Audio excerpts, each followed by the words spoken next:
Welcome back to books. I know that I've had a really long break. I was dealing with the end of school and I wasn't reading very much and I was drawing like a mad woman, and so I didn't get to post book things and I feel really terrible about it, but I do have 3 books. I know, it's terrible. I only have 3. I don't even have like a slew of books to make up for it. I have 3. The first one, which I don't have in my hands, because it's packed away in the boxes that I still have to clean out, is Something Borrowed by Emily Giffin. There is actually a movie version of this book coming out with Kate Hudson and other people. I'm not entirely sure who, but there's other people in the movie with Kate Hudson. I just recognize her because I met her before. Well, not met her, but seen her. So, Something Borrowed, it's about this woman. Actually, it's about these 2 friends. Really, you can't have the book without both of them. And the first woman is very by the book. She follows the rules. She doesn't ever do anything that could be construed as reckless. She is just a very straight-laced kind of person. And her best friend, Darcy, is a wild woman who has to one-up everyone else. Like, you say you got a 1300 on your SATs, and she says, well, I got a 1305. That's not how the SATs work. You're not allowed to have a 1305. So she has to be better, at least a little bit, than everyone else. And she's not a very kind woman. She's kind of selfish. And anyway, the first woman, I wish I remembered her name. She's the main character of the book, but since the book is told from first person, you don't see her name very often, and I read it like 3 weeks ago. So, the main heroine, she has been friends with this guy, Dex, since they started since they started law school. She met him in law school, and they've been friends for a long time, and she always considered him kind of out of her league, which is part of why she never attempted to say, hey, I'm interested in you. And she introduced her friend Darcy to him, and Darcy, of course, was like, I must have him. He is hot. And so they are engaged now. And the story starts on the eve of our heroine's 30th birthday. She's out having drinks with her friends, and Darcy goes home. She's feeling sick, but Dex stays around, and some of the friends start to leave. A few more leave. Pretty soon it's just our heroine and Dex. And they transfer to another bar and have some more drinks, and they end up going home together. And so for anyone who is morally opposed to any reading about adultery at all, and you're just like, you know what, all adulterers deserve to burn, this is not a book you're going to want to read. So walk away right now, come back in a little bit, and I'll have other books for you. But so they end up together. They spend the night together and wake up in the morning, and of course, both of them kind of panic because, hello, it's his fiance and her best friend are the person who is looking for them.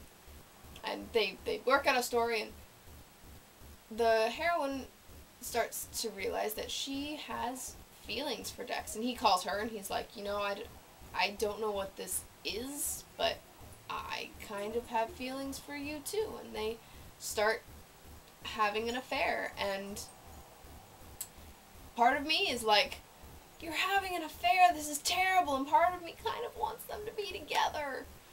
And it was an interesting book. It really was, and it's one of those books where the author wrote it in a way that you can't just write them off and say, oh, they're committing adultery. That is terrible. That is wrong. There is no middle ground here, because you kind of want the heroine to live happily ever after. And you see the sort of person that Darcy is, and she's not a nice person. And she's not someone that you really root for. She's one of those people who you're like, you know, she's that selfish, popular girl who always got everything in life. And this is a very petty part of you at this point, because, of course, you know that they should not be having an affair, but you're also like, you know, maybe Darcy deserves it. And so it's a book that is not black and white. It's not one of those that you can just write off and be like, well, you know what? They are that's absolutely unacceptable. Of course it's unacceptable. You know that adultery is wrong. Having an affair with someone is wrong. But at the same time, you kind of want them to end up together. So, it's Something Borrowed by Emily Giffin. I found it really interesting. I really enjoyed it. I may read the next book in, it seems to be a series, or at least there's a companion novel called Something Borrowed that is kind of Darcy's story. And so I may read that one, I don't know.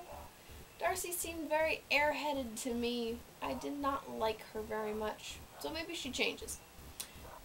So the next book is Cracked Classics. It's a series that takes like these kids, and they hate reading, and it takes them and puts them in the books, and they have to keep going through the entire story until it finishes, and then they can get back. And this one is Trapped in Transylvania. It's Dracula, and I read this as a kid, and I found it really interesting, and I liked it as a kid. And I went back and read it again recently, and I was like, it's probably just me, a personal thing, that they hate to read, and I was like, how can you hate to read? That's terrible. And then I'm like, alright, I can deal with that. But some of the wording sounded like it got just a little bit cheesy, the way that Van Helsing was painted. I don't know, because I haven't read Dracula, but it felt not quite as true to the book as I would have hoped. I think when I checked it out, I was hoping that it'd be really true to the book. It's like, you've inserted people into Dracula. So, it's fun for kids who don't want to read, who don't read classics. It's a fun, little, easy reader book to get kids interested in reading. So, it's Cracked Classics, Trapped in Transylvania. It's by Tony Abbott. So, that is one of the books. And the last book I have is the one that I was like, this book is awesome. It's Tortall and Other Lands by Tamora Pierce. This is her short story collection that she wrote. There's short stories that are set in Tortall. There's short stories that are set in other lands that are in her Tortallan universe. There's a story that's set in New York. There's a story that's set in a generic present world, like our Earth, but it's not exactly clear where it is. I think it might be the Midwest. I'm not entirely sure. But you get to meet new characters, which are awesome, and I love them, and they're so much fun. And then you get to meet old people. You see old people that you know, especially in the tale called Nawat, because you have an entire short story with Ali and Nawat and the triplets, and it's amazing. And if you did not know that Ali had triplets, you now know, obviously, but you should read the book, because it's so cool, and it's sad, and it breaks your heart, but it's amazing. That's one of my favorite books, actually, is couples. I love Ali and Nawat. I think it's between them and Numair and Dane for my favorite Tamora Pierce couple.